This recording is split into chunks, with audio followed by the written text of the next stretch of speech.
So imagine for a second that you need to maintain a huge amount of data. Let's say something fairly simple. Let's say we're just trying to track all the names of all the students in school. Now, think about that and the process that you would have to do with the knowledge that you have right now.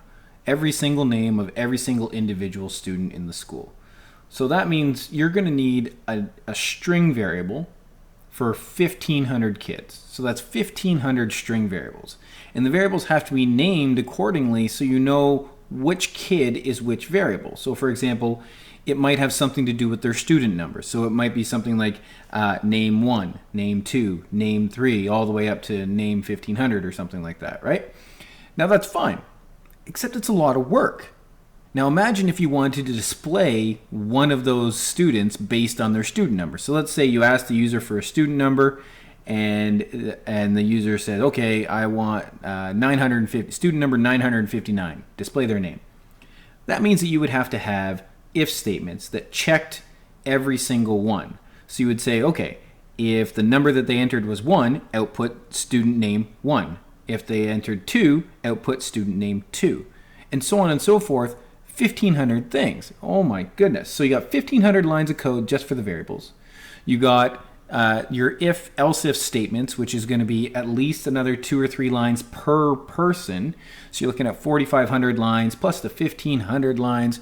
Oh my goodness. This is all just to display something so basic as a name. There absolutely has to be a better way. If you think about what computer science really is. Computer science is all about data manipulation. If you're talking about stock software, it's manipulating all the numbers of the stocks to trade and whatnot. If you're talking about video games, it's all about data management in terms of statistics and everything that's going on behind the scenes with your characters and everything like that. It doesn't matter what the software is. It might even be Google, for example. Well, how does Google do its searching? Well, it does its searching by ripping apart your search request and passing it around everywhere to all their cache systems and everything like that. But the point is that data manipulation is a core fundamental of programming. So we need a way to deal with large amounts of data. Individual variables just doesn't cut it. It's not effective. We need a better way. Introducing the idea of an array. An array is a collection of data. It's a collection of related data. So what do I mean by that? So if you have all the names of a student, or all the names of every student in a school, that data is related because they're all about student names, specifically for our school. Now, it's also all of a single type. So an array is a variable, one variable, a single variable that holds a collection of related data of a single type. So since it's one variable, that means we have one variable name, one identifier that holds all the values. Think about that. How does that actually work? What does that actually mean? Well, let's think of this for a second. Where's my pencil? Oops. So let me bring up my pen. When we create a variable right now, we think of it like this. We have a bucket, and that bucket has a label on it. And let's say that label is name. Great. And I might put the value Bob in there. So I'm keeping track of a single variable. But how does an array work? Well, an array is very similar. An array is like a really, really long bucket. It still has one label on it. One thing that identifies it. Now, since there's more than one in here, we pluralize the name. So it would be names. And the way that we store multiple pieces of data in here is we break the bucket up into components, elements. You can see here that I'm breaking it up into different sections. So, let me come through here. So let's say we have Bob here, and maybe here we have Bill, and maybe way down here we have Ted. We can have gaps. There's no problem with that. So how do we know the difference between each one of them? Well, this comes back to our discussion way back when we talked about strings. We mentioned that strings were just a sequence of characters, a collection of characters. So if we had a string like this, let's say happy, we said that we could actually access individual characters. And the way we do that is by using, let's say this is a variable called word, which has the value happy. If I wanted to access, let's say the A character, how do I do that? Well, we have to remember that each one of these letters has an address. The term we used for that address way back when was called an index. Right? Now, if I wanted to access that individual character A, I would say word, square bracket, 1 in this case. 1 because I'm looking at index 1. Right? So that would access the individual A character. Well, arrays actually work in the exact same way. In fact, that's really what a string is. It's just an array of characters. But anyways, going back up here, that means that every single element of this array has an address, has an index, starting at 0. So we have 0, 1, 2, 3, 4, 5, 6.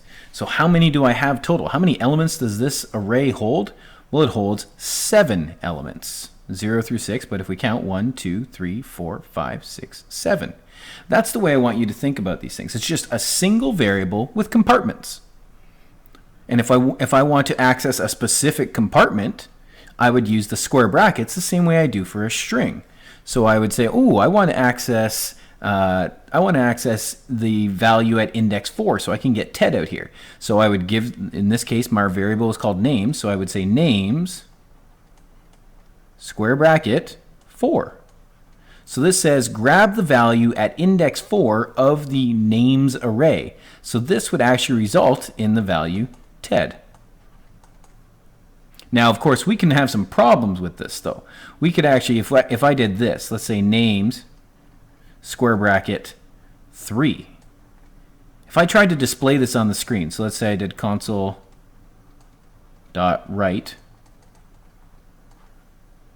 Well, this is a problem because 3 doesn't actually have a value right now. This can cause a huge issue. This can cause an error in our program.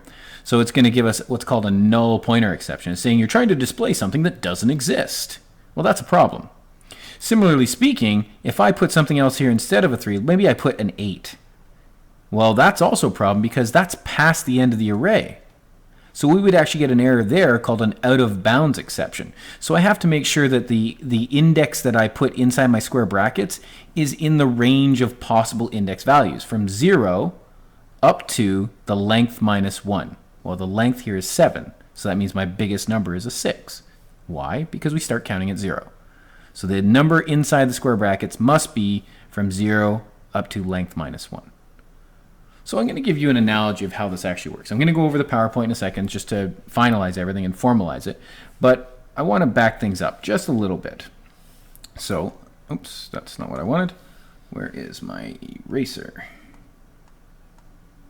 Eraser?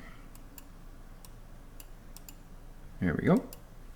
So we have our eraser here. Let's get rid of this stuff. And I want to draw an analogy for you. Imagine for a second that you want to go out for dinner with your friends. And let's say you have 5 friends that you want to go out for dinner with. And you call ahead because you're going to go to a fancy restaurant. It must be a special occasion or something. But you want to go to this fancy restaurant. And you know you're not going to get a table if you just show up. So you call ahead. And you say, could you please reserve me a table for 5 people? So the restaurant will say, yeah, we can help you out with that. So they go outside, they go out, and they will grab a table, and they put 5 chairs at this table. Okay? So you've basically called and reserved a spot. Are you there right now? No, you're not. You don't intend to sit there until later on. So imagine your reservation is for, I don't know, 5 o'clock at night. Doesn't really matter what. Okay? And you show up with one of your friends. So you and one of your friends show up. So let's say you got Peter who shows up, and Peter likes to sit right here. Let's number all of our chairs so we know where everybody's sitting. So this is chair 0, 1, 2, 3, and 4. So Peter showed up and sat down in chair number 4, or chair at index 4. And let's say your buddy that showed up with you said, well, I want to sit beside you. So this is, I don't know, maybe this is Charlie. So we got Peter and Charlie. So they sat down beside one another. Now, obviously, their numbers don't coincide, but that's okay. So we got Peter and Charlie who showed up, and maybe Dan shows up a few minutes later, and he doesn't want to sit beside you guys because then he can't have a nice conversation because he's looking to the side as opposed to at you. So Dan comes over here and sits down at the bottom. Great. Dan's like, oh, I got to go to the bathroom. So he goes over to the bathroom over here. So Dan leaves this spot and goes to the bathroom. So Dan's currently in the bathroom. And then your friend Mary shows up. Mary says, hey, how you guys doing? Good to see you. Good to see you. And she obviously doesn't want to sit beside you either because then she can't have a proper conversation. So she sits where Dan was a second ago. And then Dan comes out of the bathroom. Hey, you took my spot. That's all right. You can sit in it. So Dan sits down at a different chair. So we have Peter, we got Charlie, we got Mary, we got Dan. And maybe finally your last friend shows up. And who's this? Maybe this is Judy.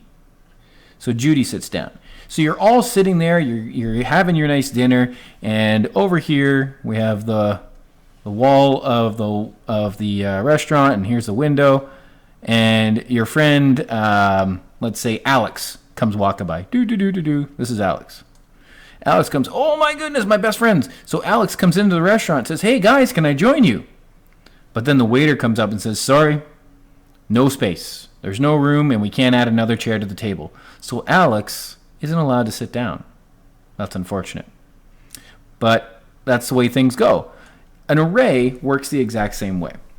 This whole analogy that I just described is the exact way that an array works. So what I mean by that is when you create an array, when you define an array, that's like calling for a reservation. When you first start, the array has no values in it. It's just an empty space in memory that's reserved to fit the exact number of elements you chose. So if you created an array of integers, let's say 10 integers, that means that it's actually going to reserve enough memory for 10 integers. Great. And do we have to have all those spots full? No, we absolutely do not. We saw in the example here that 2 people sat down at index 0 and then index 4. But 1, 2, and 3 were still empty. And then a few minutes later, somebody came in and sat down at index 2. This is the same thing as us adding and modifying values at each element of the array. So that's how this works. And we also noticed that it was impossible to add an extra item. When we first defined the array, when we first made the reservation, we had to give a specific quantity. We had to say, I'm going to need exactly 5 chairs. Once we've done that, it's set in stone. You cannot change that. So poor Alex, he got the shaft. He showed up and said, oh, well, I guess not, sorry, and had to leave. And that's the way an array works. You can't change the size, okay? All right, so we're going to go over some terminology and everything like that, and I basically covered the entire lesson there in that little analogy, but I want to formalize it a little bit just to make sure everybody's on the same page. So you're going to hear me reading a little bit, but at this point, you definitely have the general idea of everything and anything that we're about to talk about. So let me just get rid of this stuff here. There we go. Alrighty, back to where's my selection tool? Oh, I guess we don't need that. Either way. So we have to talk about certain properties. So one of the properties of an array, its size, is the property called length. And we saw this when we talked about strings way back in the day. We could say the string dot length, and that would tell us the number of characters in our string. And remember, a string is just like an array. So arrays have the exact same property. We could say the name of our array, dot length, and that will tell us how many possible spots there are, how many elements there are. It doesn't tell us how many elements are full. That's something we'd have to handle manually. But it does tell us how many compartments there are. So each component of the array has an address, which we call an index. Element 0 is the first index of our array. Now, oftentimes when we visualize an array, we'll draw it like this, a nice horizontal grid where each element is side by side. Sometimes we'll also draw it vertically, and element 0 would be at the bottom of that vertical stack. Okay. So some basic terminology. An element is one component of the array. The length is the number of elements in an array, not the number of elements full, just the number of elements, the number of compartments. Index represents the address of an element of the array. And indices is just a plural for index. So you might hear somebody say, hey, can you add up all the elements from indices 3 through 5? Simple, fairly straightforward. So when we discuss arrays, now this is an example that I have here. I created a simple array of 8 elements. Its length is 8, and it has a whole bunch of integers in it. Again, we can create arrays of any type we want as long as they're related, it's related data, and they all share the same type. So here we have an array of 8 integers. Okay. Now, There's a lot of discussion oftentimes when we're talking about arrays. So let's take a look at some of those possible discussion points you might see. So you might hear somebody say, which value is stored at index 4? Well, you'd have to look at this, and you look at index 4, and you see, oh, that's a 7. Okay. That's different than if somebody said, which value is stored at the 4th index? 4th implies a counting over. It doesn't imply an address. It implies a count. So the 4th index would be the 4th one over from the left, which would be a -1. And then finally, you're going to hear this one a lot. What is the length of the array? Or how big is your array? Things like that. That basically is just the quantity of elements, which in this case is going to be exactly 8. So now that we have the basics of the terminology when it comes to an array down, we should be pretty comfortable with that, let's move a little bit forward. We're going to discuss the idea of these indices and how we're going to play with them. So if we have a regular variable, think about this for a second. If we have a regular variable and we want to access its value, how do we do that? Well, we just call it by its name. And when we do that, C# will jump out, go to RAM, grab the value currently stored in that variable, and bring it back. And then substitution rule, insert it in the same spot that you have that variable name. Right? That's the way we work with that. But what if we want to do it for an array? Well, that's a little different. Now, let's think about this for a second. If I want to refer to a specific index, you saw this in the original analogy where I said, well, how do I grab one character out of a string? I have to use those square brackets and specify the index. It's the exact same thing if I want to grab one element out of an entire array. I have to specify an address. So I still call it by its name, but then I have to be more specific. So similarly, if we want to access a value in an array, we simply call it by its name, but now we need to specify which index we want. And again, we do this with the square brackets. So here's a basic example of me displaying the first element, so index 0, the first element of an array called names on the screen. There's nothing more to that. We do need to realize that if you haven't noticed this yet, that all of the array names that we've been looking at, the array identifiers, the names have always been pluralized. And that's to show you the fact that it's a collection of data. Now, just like I said in the first slide, it's possible to make a mistake here. So if you don't supply an index that is within the range of 0 to length -1, you're going to get an error saying you're out of bounds. And your program will actually crash. It will be a runtime error. So that is a problem. So you got to make sure that you're satisfying that appropriately. If you're getting the index from the user in some way, well, you should probably put some if statements on there to make sure that it's a safe value.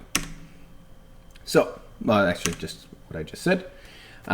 So what are all the different ways we can specify a specific index when we're looking inside those square brackets? The truth is, we can do it any single way we want as long as the value inside those brackets is an integer from 0 to length -1. I don't care how you get it, it doesn't make a difference. So imagine here I have an array, a string array of names, all the names in the school. All right, we talked about this before. So in this case, in this simple example, this is one we've already seen before, this references the 4th student of the names array. So 4th student name of the entire array, 0, 1, 2, 3, the 4th student. Now, maybe I'm like, well, I want to give the user the choice of which student they want to display. So you might ask the user, what's the student number of the student you want to display? Now, if you remember from that analogy in the very beginning of the lesson, I said, what if we had 1,500 students? We'd have to have 1,500 variables, and they'd all be named like student name 0, student name 1, student name 2, and so on and so forth. And you would have to do a massive if statement just to display that student's name. A massive if statement because it would have to check every single option based on whatever the user typed in. We don't have to do that with an array. With an array, it's one line of code. Just names, square bracket, student number. And that does make one assumption. It makes the assumption that we numbered all of our students from 0 to length -1. All right? Now, this is fairly straightforward. It's still a variable, so it still represents an integer. Now, just to show you that you can do other things, you can actually do an entire expression inside those square brackets. So here, I'm doing student number -2. I can't imagine a reason why you would need to do this, but hypothetically, you can do it. Okay, so you can actually do an entire expression. Sometimes you need to do a little bit more. So here, in this example, I'm actually using a function called getStudentNumber that actually goes and retrieves an integer that represents the student number, and then it'll drop that in that spot. So notice it's a function, so it returns a value. So you can see that we can do anything that we want inside those square brackets as long as it evaluates to an integer within the range of 0 to length minus 1. So I already went through the restaurant analogy. I'm not going to go through this because this just goes over exactly what I mentioned before. So why do we need arrays in the first place? Well, this comes back to my analogy in the very beginning about all the student names. It basically allows us to collect all of our data under a single name. That's the most important aspect. So rather than having 1,500 variables for the student names, I have a single variable that takes the place of all of that. Rather than having a massive 4,500 line subprogram that displays a student name based on a parameter of student number, I have one line of code that just uses the student number as the index into the array. It's crazy how much more efficient this is. And once we get into the next unit where we talk about loops, it's just going to make this even astronomically more powerful. But right now we still have to do a little bit of legwork. So, how do we actually create an array? How do we define an array? Well, first let's talk about how we define a regular variable. We have to specify its type and an identifier. So int num. Well, an array isn't too much different. Again, the identifier has to be pluralized. It should be pluralized, I should say. That's your guideline. That's one of our expectations. But outside of stating its type and its name, we have to do two more things. First of all, we have to tell C#, the compiler, that we're making an array. We're not just creating a regular variable. And we do that with these little square brackets here. That tells C#, hey, I'm making an array right here. Rather than just int num, we have int square bracket nums. The next thing we need to do is specify how big it is. Remember how I talked about reserving that table? We had to specify exactly how many chairs we have, or how many chairs we want. So this specifies how many spots there are in that array. In this case, it creates an array of 5 elements. So if we were to visualize this array, it would look something like this. 0, I'm doing this with my mouse instead of my drawing pen here. So we have 5 elements numbered from 0 through 4. That's what this just created, and they're all integers. Okay, so that's basically all there is to it. We have to tell C# that it is an array with the square brackets, and then we have to specify its size. And there's no way around that, but it is something that we have to deal with. Now, remember that there are some shortcuts. Remember that when we first learned about variables, we had the option of, if we know the starting value of that variable, we can set it when we define it. So for example, I could do something like this, int num equals 5. So that defines a new variable called num of type integer and stores the value 5 in it immediately. Well, sometimes I want to be able to do that with an array. Imagine I'm creating an array for all the high scores in a game. And that might be maybe the top 5 scoreboard, something like that. Well, if this is a brand new game and nobody's ever played it before, then those scores should probably be given some kind of starting value. Maybe you're going to start them at all zeros. Maybe you're going to start them as something a little bit more reasonable relative to the game. So maybe like first place is 1,000 points, second place is currently 800 points, and then 600, and so on and so forth, right? So there is a way that we can actually specify all the individual element values when we define the array. It just takes a little bit of effort, not too much though. So assigning values into an array. How do we actually assign just one value? If I have a regular variable and I want to assign the value 7 to it, I could just say variables on the left is equal to the value on the right. So where am I going to store it on the left? What am I going to store on the right? And that is the structure of all of our assignment statements. With an array, exact same thing. The variable on the left, so for example, I might want to say nums, and maybe I want to set it equal to 7 as well.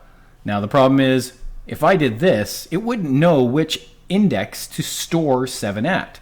So we have to specify an index. So for example, if I did that, it would store 7 at the index 3 of the nums array.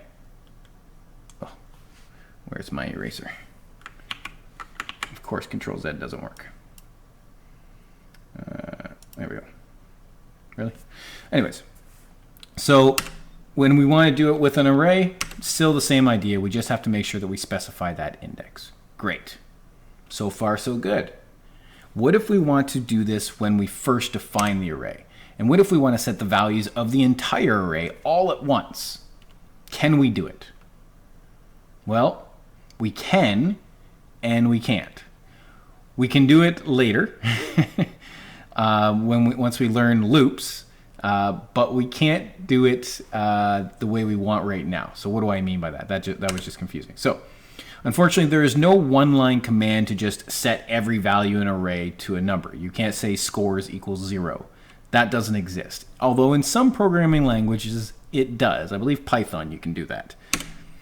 So at this point in the course, this is going to change later. There are only 2 ways to assign a value to all the elements of the array. There's only 2 ways that we can do right now with the current knowledge we have. The first one is the obvious one. You literally set every single element one by one. So here I did them side by side, but obviously in your code you would go one line after another line.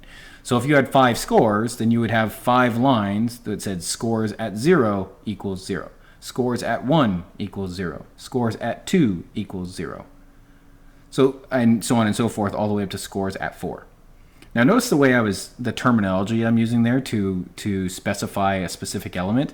I'm saying the name of the array at the index. So I'm saying scores at 0 is equal to 0. It's easier than saying the element at 0 of the scores array. Just scores at 0. Much easier. So the first one is the hard way, which is manually just going through and setting them. Ugh, no thank you. But there's got to be a better way. And the other way is to assign them right at the time of definition. So let's take a quick look at that option. That's the one we really want right now.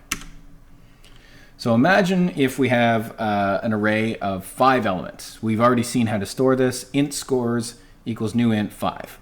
Okay. But what if I know the values? Well, let's say I want to set them to starting at 1,000 and going down by 200 for every player, right? And let's say I'm keeping track of 5 of them.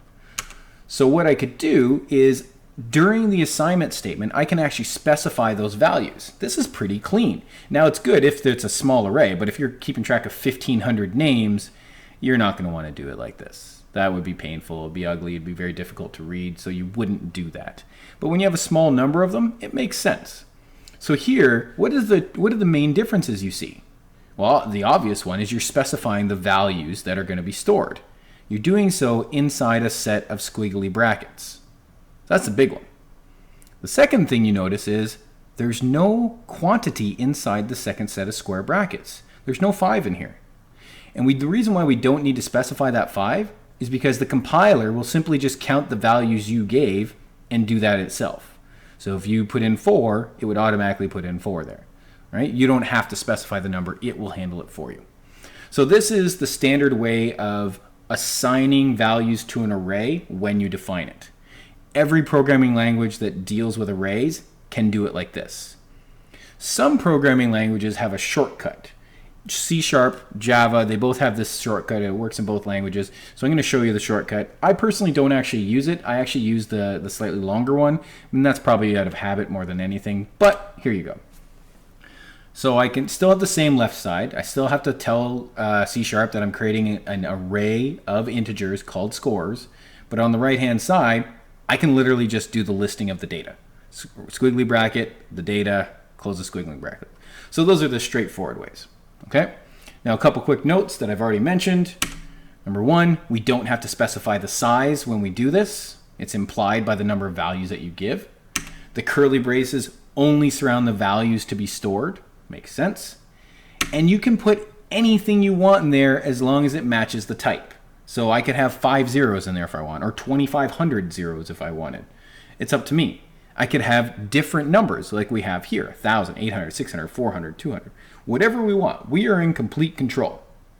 So although this video is a little bit longer than I normally would go on this, I went into a lot of detail and I gave you a lot of analogies, and hopefully you pulled out all the information you need from this and you have a good grasp on how arrays work now. So the practice work is really going to put that knowledge to the test. Good luck on that.